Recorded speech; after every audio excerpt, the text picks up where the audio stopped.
Hey everyone, this is Carrie Wyatt, and here is my diagram of resting state, local potential, and action potential. So we'll start over here. This is my diagram of resting state. This happens when a neuron is at rest and is able to send a signal down its length. In order for this to be considered a resting state, the ICF value has to be negative 70 millivolts MV. To achieve its resting state, the closed sodium and potassium gates are moving sodium ions out of the ICF and potassium ions into the ICF, and the ions will stay where they have been placed. So you can see with my two little gates there. That one is moving sodium out of the ICF, and then this one is moving sodium into the ICF.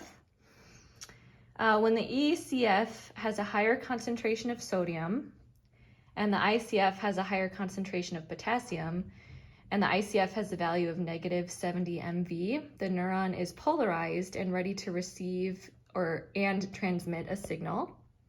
So that's the resting state. And then moving over here to local potential. This is when a dendrite is stimulated, as you can see by that little star sign right there.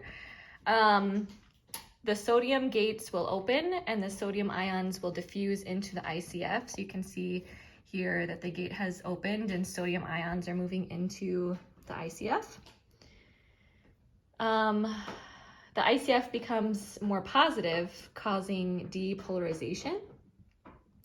The diffusion of sodium ions into the ICF causes neighboring sodium gates to open as well, progressing through the plasma membrane. There are three qualities of local potential. The first one is that it's graded, which means it varies in magnitude. So more stimulation equals more channels opening.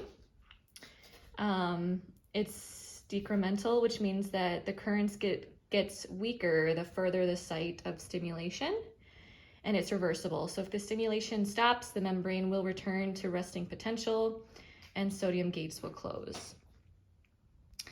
And then down here we have action potential. So action potential occurs when a local potential travels from a dendrite and a soma to reach the axon hillock. This will trigger a much more dramatic change, which is why it's called action potential, because axons have 7 to 10 times more sodium and potassium gates. When a neuron is sending electrical signals down its length to target cells, it's called an action potential. And there are three qualities here. The one is that it follows the all or none law, which means it will occur at full strength and it's not graded. Non-decremental means it will maintain full strength down the length of the line and is irreversible. So once it starts, it can't be stopped. And then we have the different stages here. So this is the resting state, where as you can see, sodium ions are moving out of the ICF and potassium ions are moving into the ICF. The gates are both closed and there is a negative 70 MV. So when the local potential moves from the soma and reaches the axon hillock, it will begin to depolarize the hillock's resting membrane potential. Once it's strong enough that the sodium gates in the hillock will open, that's called the threshold, and it creates the action potential. And that number has to be negative 55 MV.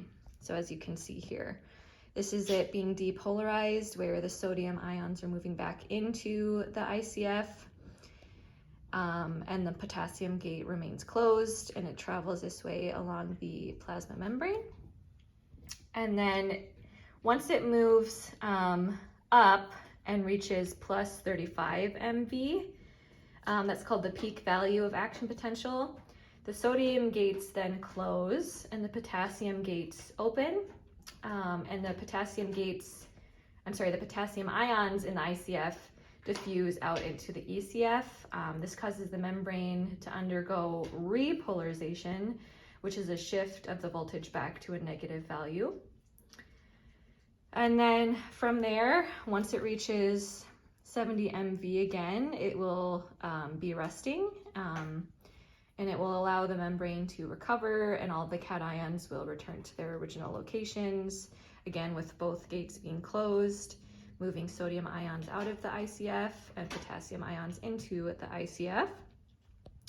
And then over here I have a little graph of kind of the trajectory. So we have the -70 MV, which is its resting state.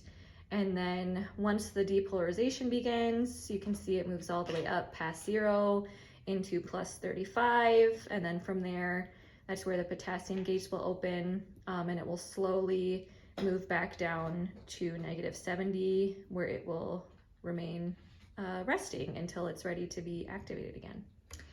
Thank you so much, and have a great rest of your day.